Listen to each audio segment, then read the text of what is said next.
আসসালামু আলাইকুম। আজকে এই পথ দিয়ে যাচ্ছিলাম, পরে ভাবতেছিলাম যে আজকে একটু দাঁড়াই। আর দাঁড়ানোর মেন উদ্দেশ্য হচ্ছে আমার জন্য আমি একজনের জন্য ওয়েট করতেছি। উনি বলতেছিল যে এখানে একটু দাঁড়াতে বা এখানে থামতে।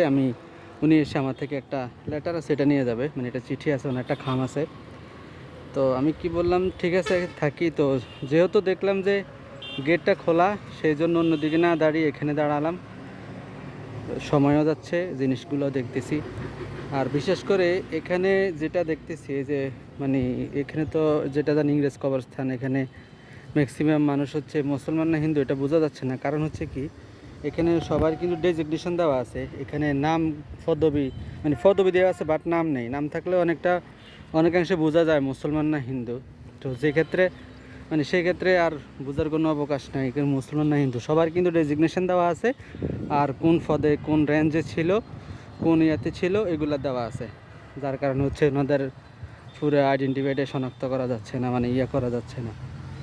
আর হচ্ছে ও মা, বৃষ্টি আসতেছে মনে হয়, হালকা হালকা বৃষ্টি পড়তেছে। মনে হয়তো আসবে ফুল দমে। কৃষ্ণচূড়া আসলে ফুলগুলা শেষ, এটাই সময়ের পরিবর্তনে সব কিছুই ঝরে যায়। দুনিয়ার নিয়ম হচ্ছে এটাই। কি পরিপাটি গোছানো এগুলা, সব কিছুর যদি পরিচর্যা ঠিক মতো হয় তাহলে সব কিছুই সুন্দর থাকে। আমরা এমন এক জাতি, কোনো কিছুই যত্ন নিতে পারি না, যার কারণে সব কিছুরই হয়ে যায়। মোটামুটি এই জায়গাটা অনেকটা উঁচা, ওই গেট থেকে মানে প্রবেশ করলে বোঝা যাচ্ছে না।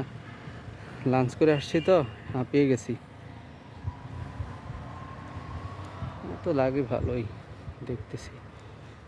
দুইজন স্টুডেন্ট আছে, স্কুল কলেজ বাদ দিয়ে এখানে ফটো সেশন করতেছে, হয়তো ব্লগও করে, কারণ এখন তো ব্লগের পরিমাণ প্রচুর আসছে।